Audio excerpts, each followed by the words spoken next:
राज्यपालांच्या नाशिक दौऱ्याला वादाची किनार लाभलेली आहे। रामकुंड इथं होणाऱ्या गोदा आरतीवरून पुरोहित संघ आणि रामतीर्थ गोदावरी सेवा समिती पुन्हा एकदा आमने-सामने आलेले आहेत।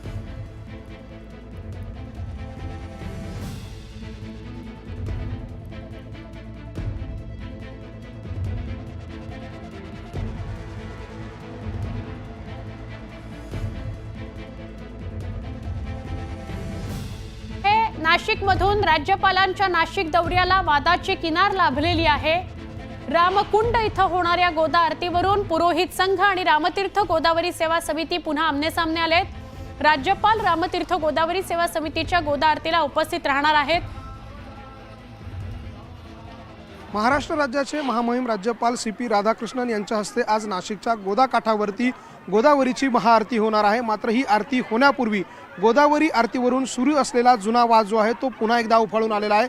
आपण जर बघितलं तर माझ्या मागच्या बाजूला पुरोहित संघाकडनं दरवर्षी आणि नियमितप्रमाणे जी पारंपरिक आरती केली जाते त्या ठिकाणी देखील एक भव्य दिव्य व्यासपीठ जे आहे ते उभारण्यात आलेलं आहे। दररोज या ठिकाणी पारंपरिक पद्धतीनं आरती केली जाते गोदावरीची। मात्र अशा पद्धतीनं जी पारंपरिक आरती केली जाते त्याच्या अगदी बाजूला या ठिकाणी रामतीर्थ गोदावरी समिती यांच्या वतीनं देखील आरती केली जाते आणि रामतीर्थ गोदावरी समिती यांच्या वतीनं केल्या जाणाऱ्या आरतीलाच आज महामहिम राज्यपाल येणार आहे। मात्र महामहिम राज्यपाल ज्या ठिकाणी आरतीला जात आहे ते तीर्थक्षेत्र नाही आहे अशा प्रकारचा आरोप जो आहे तो पुरोहित संघाने केलेला आहे। इतकंच नाही तर रामतीर्थ गोदावरी सेवा समिती यांच्याकडनं केली जाणारी जी आरती आहे ती डुप्लिकेट आहे अशा स्वरूपाचा गंभीर आरोप हा पुरोहित संघानं केलेला आहे। आणि त्यामुळे पुन्हा एकदा नाशिकच्या गोदा आरतीवरून पुरोहित संघ आणि रामतीर्थ गोदावरी तीर्थ समिती यांच्यामध्ये सुरू असलेला वाद जो आहे तो पुन्हा एकदा उफाळून आलेला आहे। त्यामुळे या सगळ्या प्रकरणामध्ये नाशिकच्या पुरोहित संघानं राज्यपाल भवनाला देखील एक पत्रव्यवहार केलेला आहे। त्यामध्ये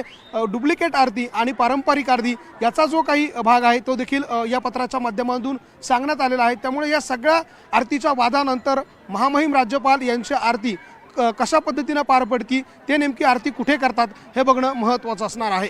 व्हिडिओ जर्नलिस्ट खुशाल पाटील सह लक्ष्मण घाटोळ, न्यूज 18 लोकमत, नाशिक।